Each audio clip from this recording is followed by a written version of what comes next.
A paz de Deus e a graça do Senhor Jesus. O vídeo de hoje eu quero comentar uma situação aqui, na verdade é um vídeo rápido, e quero colocar aqui um final sobre a diferença entre a igreja e a congregação cristã no Brasil e a igreja batista. Num vídeo que eu vi aí, achei que ficou muito bom. Eu vou acelerar o vídeo para vocês verem, tentar deixar esse vídeo um pouco menor, mas eu quero aqui relatar para vocês. Ontem estava aqui conversando com alguns irmãos ali de Marília sobre a situação da carta que fizeram denunciando a igreja ali, que na verdade foi de alguma pessoa que tinha algum problema, né, alguma situação de assim que não gostou que aconteceu com ele, talvez ele arrumou. Então ele colocou coisas ali que não são tão relevantes assim, mas só para tentar desmoralizar talvez ali a congregação cristã no Brasil de Marília, né?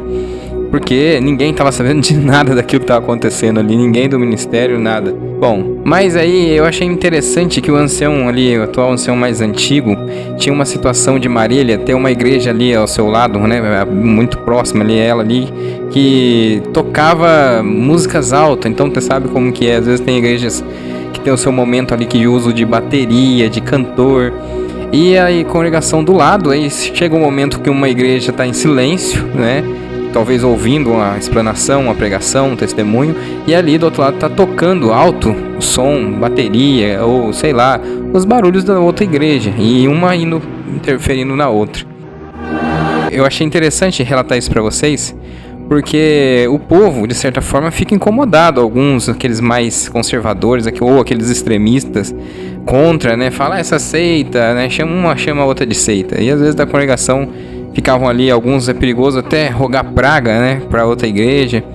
E o ancião, em um ato de sabedoria de pessoas que testemunharam isso aí, eu achei interessante, porque ele subiu lá e falou, né, no momento que ele estava presidindo o culto, ele, não sei se talvez na hora da testemunhança, não sei qual horário, mas ele falou assim que a igreja que eles estão, né, a congregação, eles não poderiam sair dali, porque o prédio era próprio, né, não tinha o que fazer. E eles alugavam o prédio, a outra igreja alugava o prédio. E aí ele falou para a igreja, mas vamos orar por eles, né? Vamos orar por eles, que nós não podemos sair daqui. Eles têm como Deus preparar um outro lugar para eles, alugar um outro lugar. Então vamos orar que isso dê certo, que dê certo para eles. E nisso o pastor da outra igreja tinha até vindo na congregação ouvir e reconheceu, né, em toda aquela conversação que tiveram com eles, reconheceu que o barulho da igreja dele vinha ali alto mesmo dentro da congregação, né? E não é que depois, irmãos, eu achei interessante que depois de pouco tempo eles conseguiram alugar um outro lugar, né, e continuar com o seu serviço de culto em outro lugar. E eu achei interessante essa sabedoria, né, esse amor, essa temperança ali que teve o ancião mais antigo ali em comunicar isso à igreja, né? Não passar aquele ar de ódio, de raiva, né? E achei muito interessante isso.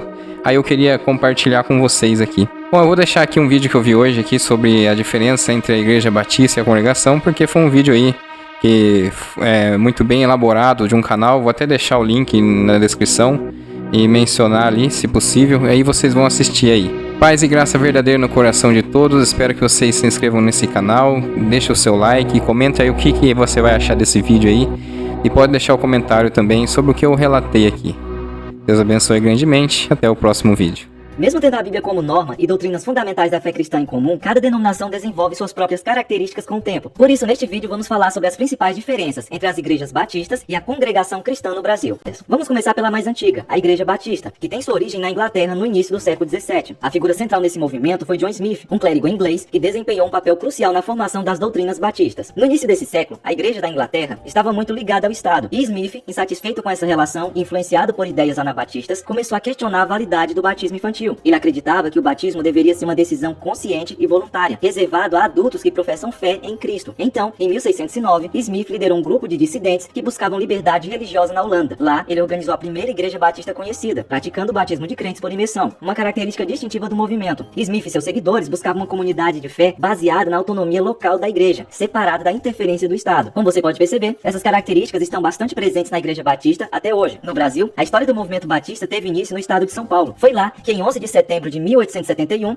um grupo de imigrantes norte-americanos fundou a primeira igreja batista em solo brasileiro. O trabalho deu certo e atualmente a Convenção Batista Brasileira conta com mais de 1.800.000 membros. A congregação cristã no Brasil tem sua origem no início do século XX, no contexto do movimento pentecostal que ganhava força em diversas partes do mundo. A CCB foi fundada por Luigi Francescon, um ítalo-americano que foi um dos pioneiros do pentecostalismo. Conta-se que ele, após uma experiência de conversão, passou a pregar a mensagem pentecostal na América do Norte e posteriormente em diversas regiões da América Latina. Em sua jornada missionária, chegou ao Brasil por volta de 1910, trazendo consigo o fervor pentecostal e a ênfase na manifestação dos dons espirituais. A mensagem pregada por ele destacava a busca na simplicidade na adoração, o retorno às práticas da igreja primitiva e a ênfase na experiência direta com o Espírito Santo. A CCB cresceu inicialmente entre as comunidades de imigrantes italianos, mas logo transcendeu as barreiras culturais e linguísticas, alcançando brasileiros de diferentes origens e hoje conta com mais de 2.200.000 membros. Outra diferença está na estrutura e na organização denominacional. A CCB é uma denominação unificada e centralizada. Isso significa que todas as igrejas locais seguem a mesma doutrina, não há divisões em diferentes ramificações ou associações. Essa centralização é uma característica marcante dessa denominação. Os batistas, por outro lado, são um grupo diverso de igrejas que compartilham princípios básicos, como o batismo de crentes por imersão e a autoridade da Bíblia, mas eles não possuem uma estrutura centralizada. Existem várias convenções e associações batistas ao redor do mundo, assim como no Brasil, como a Convenção Batista Brasileira, a Convenção Batista Nacional e diversas outras, cada uma com suas ênfases teológicas e organizacionais. Essa diversidade reflete o princípio batista de autonomia das igrejas locais. Outra grande diferença entre essas duas vertentes está no batismo. Muitas igrejas batistas rebatizam crentes vindo de outras denominações porque acreditam que o batismo é primeiro, exclusivamente por imersão. A prática batista entende que o batismo deve simbolizar a morte, sepultamento e ressurreição de Cristo, o que só pode ser representado por imersão total. Se a pessoa foi batizada por aspersão ou efusão, ela não seria considerada biblicamente batizada segundo a interpretação batista. Segundo, após a profissão de fé consciente. O batismo infantil praticado em algumas denominações não é reconhecido pelos batistas, que veem o batismo como um ato de obediência realizado apenas por aqueles que já professaram fé pessoal em Cristo. Mas se um crente vem de outra denominação evangélica, onde foi batizado por imersão após uma profissão de fé consciente, muitas igrejas batistas aceitam esse batismo como válido e não exigem o rebatismo. Já a Congregação Cristã no Brasil tem uma posição bem definida sobre o batismo. Ela não aceita batismos realizados por ministros de outras igrejas, mesmo que sejam feitos por imersão e em nome do Pai, do Filho e do Espírito Santo. Na CCB, o batismo acontece sem um preparo teológico antes da cerimônia. Acredita-se que Deus pode agir naquele momento e transformar a vida da pessoa. Essa prática é baseada em uma interpretação de Atos 2:38, onde o batismo é visto como algo que purifica os pecados e salva. A igreja tem alguns motivos para não reconhecer o batismo de outras denominações. Eles entendem que dizer eu te batizo é algo humano e que isso não deveria vir antes da autoridade de Deus. Para eles, o batismo só é válido se for feito com as palavras em nome do Senhor Jesus, te batizo em nome do Pai, do Filho e do Espírito Santo. Eles também acreditam que o batismo realizado na CCB purifica a pessoa de seus pecados. Essas duas vertentes também têm suas próprias práticas litúrgicas. Os cultos em igrejas batistas são mais simples e informais. Eles utilizam o inário, cantor cristão ou músicas modernas, mais teologicamente aprovadas, sendo de forma geral mais flexíveis. Em relação à pregação, eles são mais exigentes, valorizando pregações mais profundas teologicamente e bem elaboradas, se possível, até roteirizadas em um papel. Isso tudo porque para eles a pregação da palavra ocupa um lugar central no culto. Já a CCB busca mais a espontaneidade e uma contínua predisposição à inspiração do Espírito Santo. Isso inclui a leitura, deixa que o Espírito o inspire na hora da pregação. Em relação à música, a CCB valoriza muito a música instrumental sacra, acompanhada por hinos cantados em uníssono, o canto congregacional. A proposta ela possui a maior corporação de orquestra litúrgica do mundo, com mais de 500.000 músicos. Outras diferenças na CCB, no que se refere ao culto, é que ela mantém assentos separados para homens e mulheres e são adeptos da saudação com ósculo santo, todavia, sempre entre irmãos e entre irmãs. Além disso, as mulheres usam véu durante o culto. Isso porque a CCB baseia essa prática na interpretação literal de 1 Coríntios 11, 5 e 6, onde o apóstolo Paulo instrui as mulheres a cobrirem a cabeça durante a oração ou profecia como sinal de submissão à autoridade de Deus e ao contexto da criação. Para a CCB, o véu é um símbolo de respeito e obediência às orientações bíblicas, aplicável ainda hoje. Os batistas, por sua vez, geralmente, assim como a esmagadora maioria dos evangélicos, a passagem de 1 Coríntios 11 como uma orientação cultural específica para a igreja de Corinto, onde o uso do véu tinha relevância social na época, ou seja, o correspondente cultural hoje seria a aliança de casamento, visto que em nossa sociedade o véu não tem o mesmo significado que tinha naquela sociedade. Eles argumentam que o princípio subjacente é a ordem e a reverência no culto, não a obrigatoriedade do véu em todos os contextos históricos e culturais. Além disso, os batistas defendem a liberdade cristã e a retirada de práticas que não sejam explicitamente exigidas no Novo Testamento para a igreja atual. A visão da importância da igreja como instituição varia muito também. Para os batistas, é tudo sobre um relacionamento pessoal com Jesus, ou seja, os rituais religiosos que a igreja faz, como a ceia do Senhor, são realmente apenas simbólicos. Por isso a igreja como instituição não importa muito, porque a igreja é apenas uma comunhão de crentes individuais. Mas é claro que é importante para eles que a igreja onde a pessoa congrega siga o que está na Bíblia. Já a CCB, ao contrário dos batistas, valoriza muito a igreja como instituição. Por isso é comum membros de outras denominações reclamarem e até mesmo classificarem a CCB como seita, devido à importância que eles dão à sua própria igreja. É claro que é comum comum ouvir frases exclusivistas de alguns membros dessa igreja, mas essa não parece ser a opinião da maior parte dos membros. E isso acontece porque essa igreja valoriza muito a participação ativa dos membros em todos os âmbitos. Agora, um assunto polêmico que separa bastante essas vertentes está na questão do dinheiro. As posições dessas denominações em relação aos dízimos e ofertas são bastante diferentes entre si. Os batistas, em geral, compartilham a valorização na autonomia da igreja local na interpretação das escrituras. Portanto, é possível encontrar uma diversidade de opiniões sobre esse assunto dentro da tradição batista. Algumas igrejas batistas ensinam que o dízimo é uma obrigação bíblica e incentivam os membros a contribuírem regularmente com uma 10ª parte de sua renda. Outras igrejas batistas adotam uma abordagem mais flexível, encorajando os membros a contribuírem de maneira generosa e voluntária, sem estabelecer uma porcentagem fixa. Como a liberdade e a responsabilidade individual são princípios importantes na tradição batista, muitas igrejas enfatizam a ideia de que a contribuição financeira deve ser uma expressão voluntária de adoração e serviço, guiado pela consciência individual e pelo amor ao próximo.